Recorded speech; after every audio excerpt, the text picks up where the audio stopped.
Baik. Silakan Pak Haji Tatang ayat 31. Wa 'allama. Bismillahirrahmanirrahim. Wa alama, dan Allah mengajarkan Adam kepada Adam. Adam itu artinya campuran tanah. Campuran apa? Campuran tanah. Jadi Nabi Adam itu makhluk yang Allah ciptakan dari berbagai unsur tanah. Makanya anak keturunannya ada yang kulitnya merah, ada kulitnya putih, hitam, coklat, dan sebagainya. Adam itu maknanya apa, Pak Haris? Campuran tanah. Campuran tanah. Lanjut. Al-asma'a, nama-nama benda, kullaha, semuanya, summa, kemudian, aradahum, Allah memaparkan benda-benda tersebut, ala, kepada al-malaikati, kepada para malaikat. Faqala, lalu Allah berfirman kepada para malaikat, anbi'uni, kabarkan, sebutkan kepadaku, bi asma'i, nama-nama, haulai, benda-benda ini, in kuntum, jika kalian adalah shodikin, orang-orang yang benar. Nah, ayat sebelumnya kan malaikat itu merasa janggal atau aneh. Ada makhluk baru, kemudian diberikan mandat untuk menjadi khalifah, penguasa, dan yang mengelola bumi. Terus akhirnya malaikat kan ingin tahu apa dibalik hikmah. Kemudian Allah mengajarkan Nabi Adam yang akan ditugasi di bumi. Ya makanya hikmahnya adalah kenapa Nabi Adam itu makan buah khuldi, Mas Toto. Akhirnya kena kartu apa ibaratnya itu lah?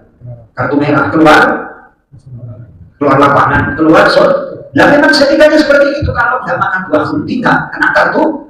Nah justru dengan kena keluar kartu merah itu jadi khalifah di bumi. Nah Nabi Adam juga diajarkan. Jadi sebelum diberikan mandat itu diajari, dikasih ilmu. Nah kalau dalam istilah kemiliteran mau naik pangkat namanya apa? Sekolah itu naik. Karena ya baris ya. Hebat ya Al-Quran. Kalau mau dapat tugas itu harus ada ilmunya. Ya Mas Toto. Sini tugasnya di sini, ilmunya ini diajarin tuh. Nah, kenapa kok enggak si malaikat? Karena malaikat nggak ada ilmunya, tidak dialama, tidak diajarkan oleh Allah nama-nama. Nanti kalau menyelesaikan tugas kalau nggak ada ilmunya gimana dong? Kayak gitu. Coba sekarang terus dikasih pertanyaan oleh Allah. Terjemah bebasnya Pak Haji Tatang ayat 31. Dan diajarkan kepada Adam semua nama-nama benda. Kemudian dia perlihatkan kepada para malaikat. Seraya berfirman, sebutkan kepadaku nama-nama semua benda ini, jika kamu yang benar. Baik, masa aku yang punya kebijakan diprotes? Aku itu maha tahu. Dan ente gak usah banyak nanya. Dan terus sekarang dibalik pertanyaannya oleh Allah. Coba, ini namanya apa? Terus jawabannya, lanjut. Perkata, Pavel ayat 32. Ayat 32, perkata.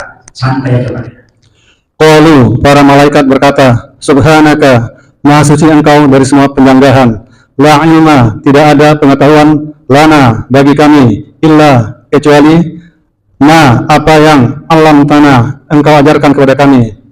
Jadi subhanaka la ilma lana illa ma 'allamtana. Jadi kutipan ayat ini layak untuk misalnya mohon izin, mohon maaf Pak Haji Tatang atau Pak Del ketika diminta untuk menyampaikan satu sambutan dalam acara.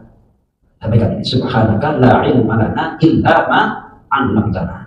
Kami tidak punya ilmu kecuali apa yang Allah ajarkan kepada kami. Kenapa diawali dari subhana? Nah, yaitu dugaannya kira-kira benar apa enggak sih Allah menjadikan malaikat menjadi khalifah? Pertanyaan itu kan terpikir seperti itu. Makanya Allah maha suci dari persangkaan yang tidak benar. Aris. Nah itu kadang-kadang kita dalam hidup itu macam-macam. Makanya habis sholat itu kita dianjurkan subhanallah.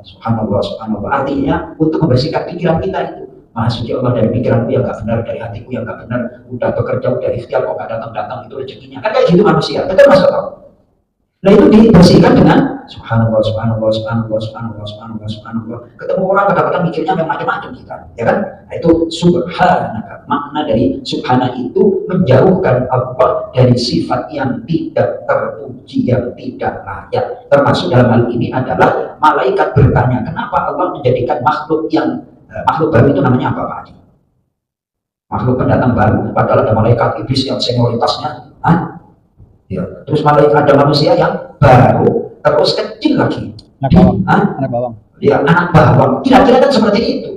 Kok dijadikan walaupun nggak protes, tapi nadanya kan penuh makna. Akhirnya setelah dibalik, ditanya balik oleh Allah, nggak bisa jawab. Akhirnya subhanaka la ilma lana illa ma 'allamtana. Penutupnya pada innaka sungguh engkaulah al-alimu Maha mengetahui, Al-Hakim, Maha bijaksana. Baik, bijaksana itu meletakkan sesuatu pada tempatnya. Itu namanya bijaksana, Mas Toto. Lawannya zolim, namanya apa? Lawannya zolim itu hakim. Zolim itu menempatkan sesuatu bukan pada tempatnya. Tapi kalau hakim itu, Allah menempatkan sesuatu pada tempatnya. Berarti perbuatan Allah itu mengandung hikmah. Contoh, saya gara-gara ngaji Al-Hakim ini hidup jadi agak enak, Mas Toto. Bukan agak enak banget. Kenapa? Dulu ketika SMP, kenapa dilahirin di Pan? Itu kan sering saya sampaikan ya Pak ya. Kenapa dilahirin di Pantura? Kenapa? Gak gagal seperti Pak Haji Tatang gitu. Kira-kira itu maknanya kan kayak gitu. Ya kan?